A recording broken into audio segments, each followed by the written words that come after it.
everyone, my name is Angelyca Violet if you've never been here before, and today we'll be talking about all of my tattoos.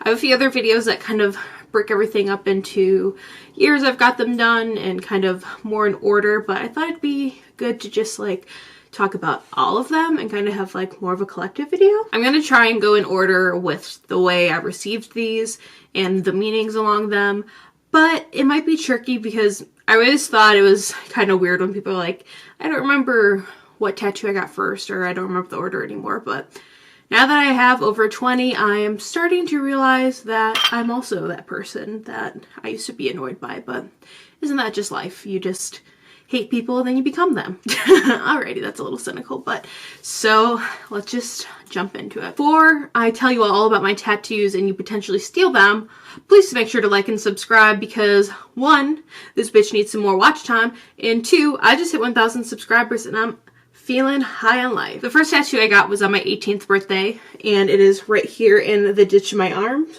It reads, "Come as you are." At that time, I was super big into Nirvana and wanted to get kind of just like a cute, simplistic tattoo quote for my birthday.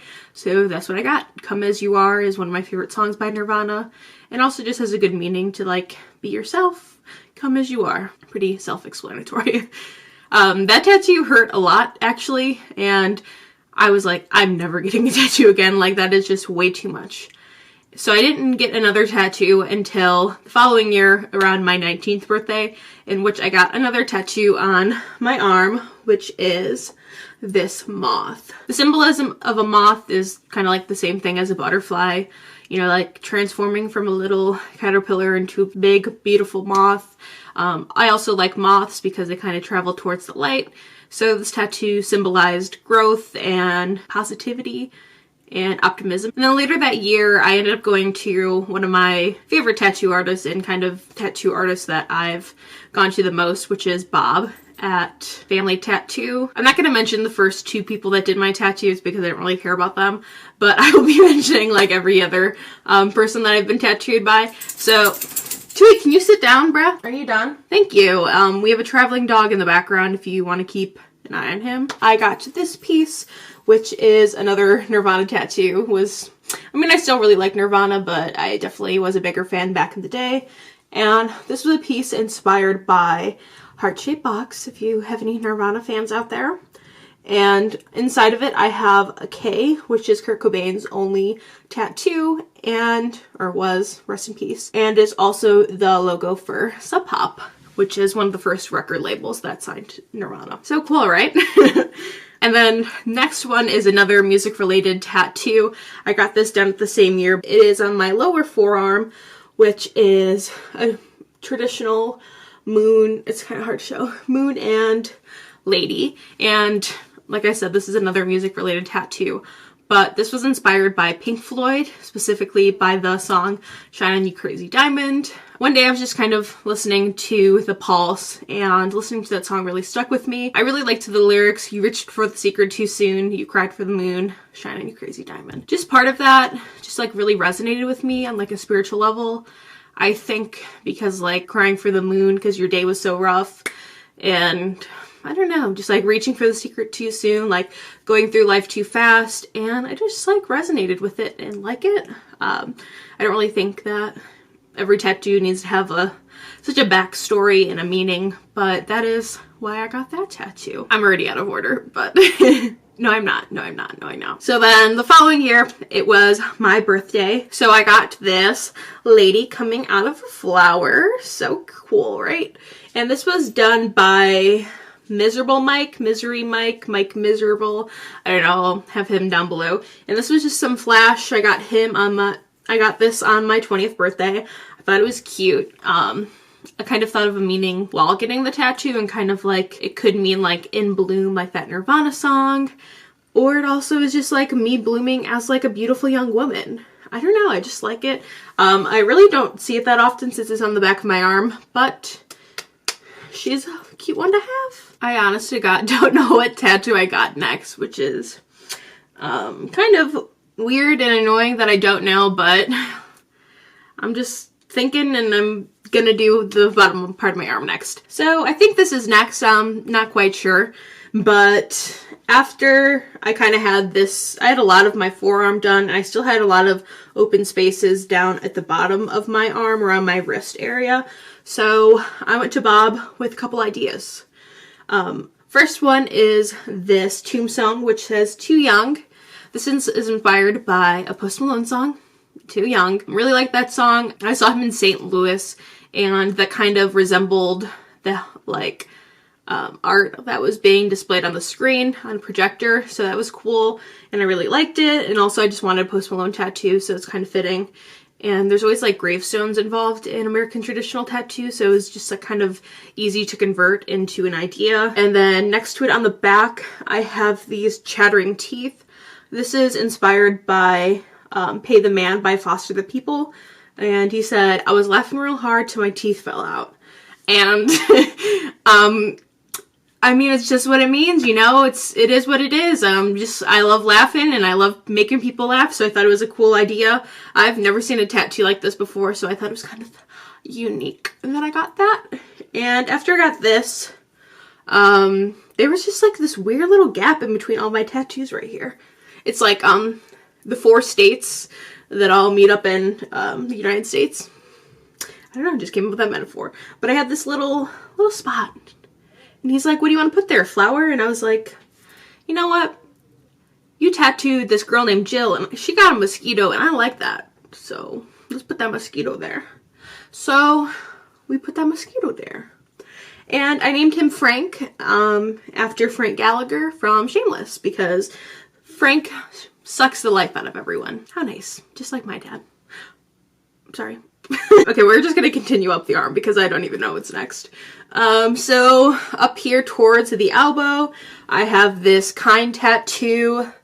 My mom likes The Help, and she's like one of those classic white ladies that likes that movie, but like doesn't fully understand like racism in its depth, which makes me kind of not like this tattoo anymore because white saviorism.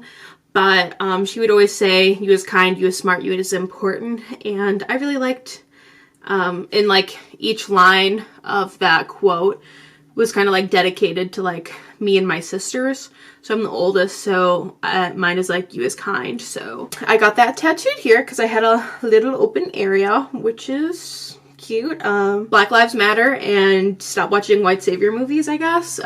Maybe I should like change the meaning of that tattoo. Right next to it, I have this black cat. I got it at a Halloween special at a tattoo parlor that is down by my college. And then I also got this like 5-point flower just because I had another weird area because of how my arm is placed. I just needed some filler and I was like, okay, whatever. On my elbow, I have a traditional dragon. It's kind of Japanese and American traditional mixed. I don't know. Dope as fuck. Love having a cool elbow tattoo. And I also had some weird spacing up here as well from what I had done on my sleeve already.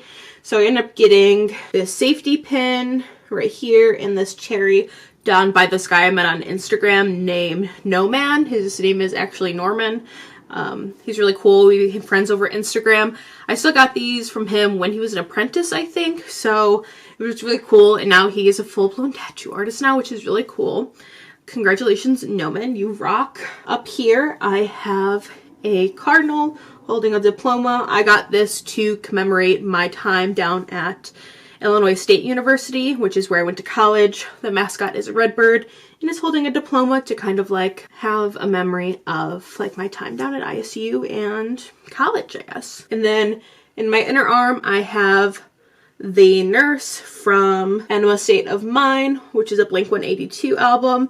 This was done by Natasha Berman. She's also up in Chicago. She now works at the Brown Brothers tattoo parlor. Really love her. Love getting tattooed by women, which is kind of hard to because the industry is male dominated, but you know, love to support them whenever we can. Up here, I have a tattoo that was off of Bob's Flash, but I kind of changed it a little bit so it kind of looked like my mom, and just says mother with a banner, an angel, and then 3 stars.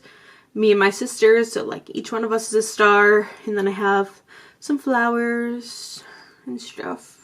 That's it. That's really it. There's nothing really to it. Now kind of getting to the other side of my body. I have my chest tattooed with 2 well, it's like two separate pieces, but it is traditional roses. These were done by Bob Haas at Family Tattoo.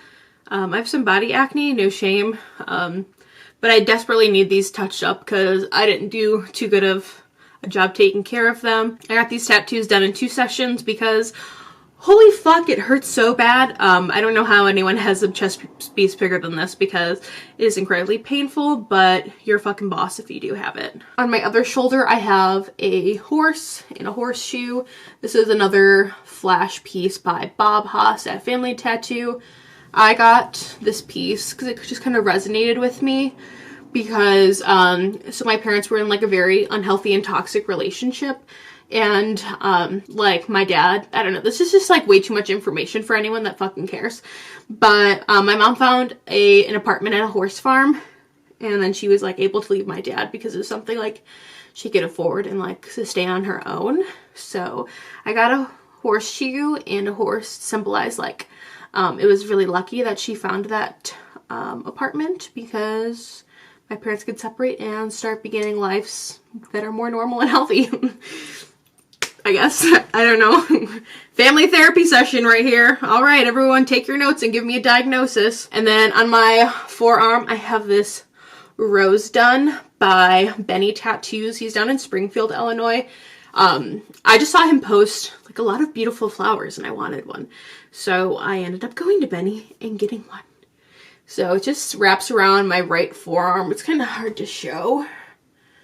And it goes like a tad bit on my elbow, but you know, I don't have that much on my right arm, definitely. Yep, so I'm kind of naked right here. And then my most recent tattoo is one on my thigh, so I'm just going to insert a picture of it because I'm wearing like a long jumpsuit and I'd either like have to get naked or rip off the pants leg of this to show you. So I'll just insert a picture.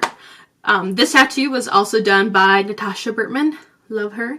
And this is just a little cupid and it says love myself, and it's just a reminder to love myself because I need a reminder sometimes.